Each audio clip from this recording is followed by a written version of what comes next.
নমস্কার। আজ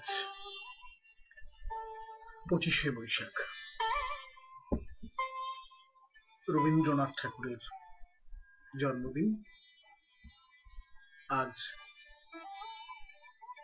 বিভিন্নভাবে মানুষ তাকে স্মরণ করছেন, শ্রদ্ধা জানাচ্ছেন।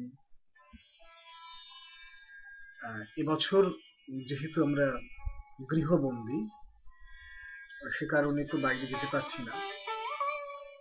তো আমিও একটা ছোট্ট ভিডিও করলাম, আপনাদের কাছে এলাম। আমার ফেসবুকের বন্ধু বান্ধব, আমার লেখার যারা পাঠক, তাদের জন্য।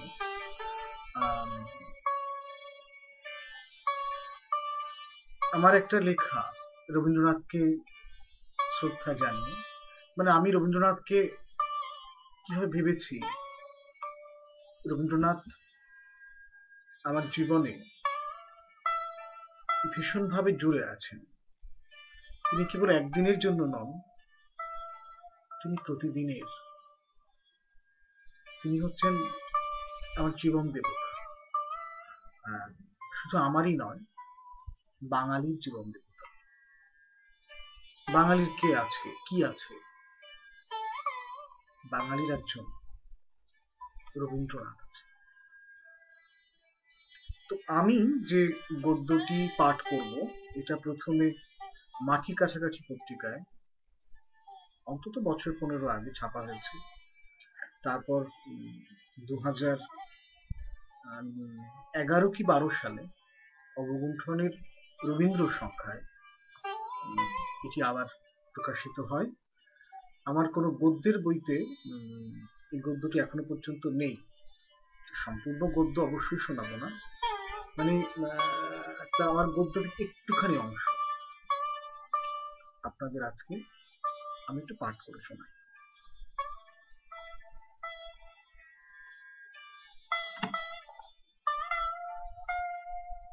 সেদিন প্রকৃতির মতো ঝড় উঠেছিল বুকে।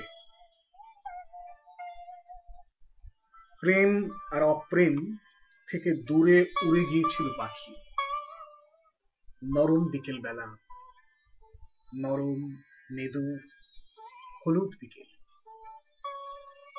বকুল আমার বন্ধু এসেছিল উদ্ভ্রান্ত হয়ে।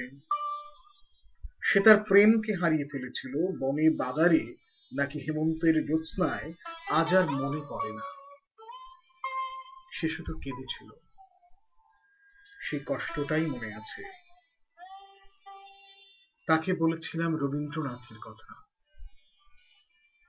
এই যে আমি রবীন্দ্রনাথকে কত ভালোবাসি, তিনি তো জানেন না।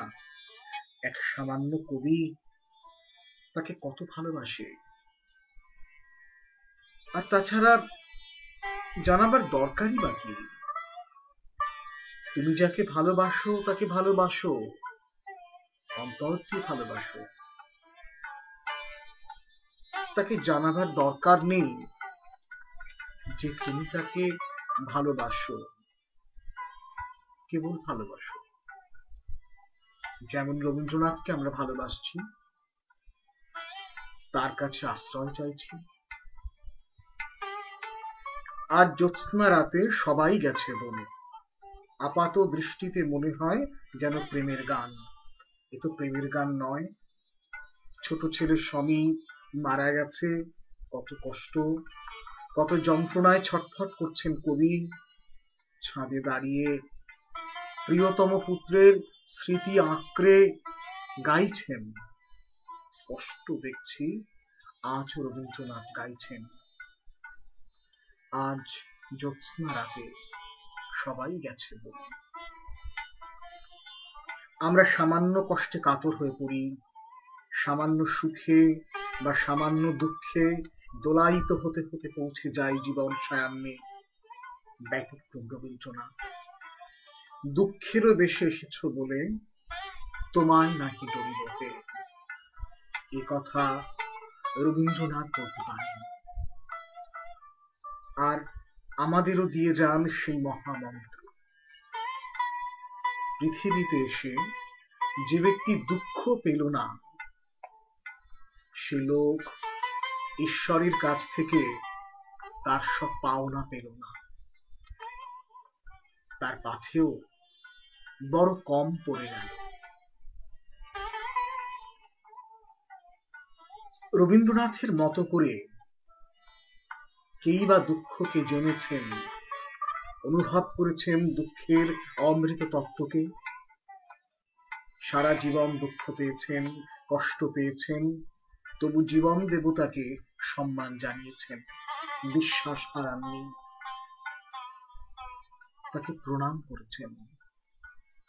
বলছেন, যিনি দুঃখ দিয়েছেন তাকে প্রণাম, যিনি অপমান দিয়েছেন তাকে প্রণাম, যিনি দারিদ্র্য দিয়েছেন তাকে প্রণাম।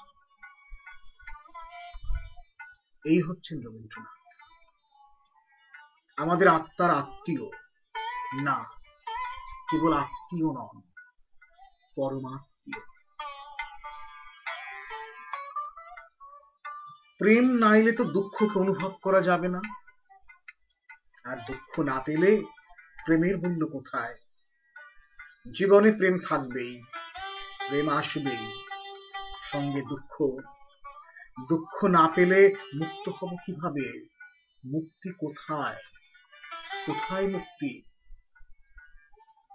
জগৎ সংসার ভেসে যাচ্ছে মেঘের মতো, কালো মেঘের মতো ভেসে যাচ্ছে। প্রেম নেই কেন? কেন প্রেম নেই? প্রেম নেই, দুঃখ নেই। চরাচর কাঁপিয়ে তোলা শূন্যতার ভিতর দাঁড়িয়ে আছে সন্ধ্যাবেলার বাদল, অন্ধকারে মাখামাখি। কোন পূর্ণতাকে সে ছোঁবে? কাকে ছোঁবে? এটুকু অংশ আজ পাঠ করলাম। আমার লেখার মধ্য দিয়ে এভাবেই আমি রবীন্দ্রনাথকে শ্রদ্ধা জানালাম।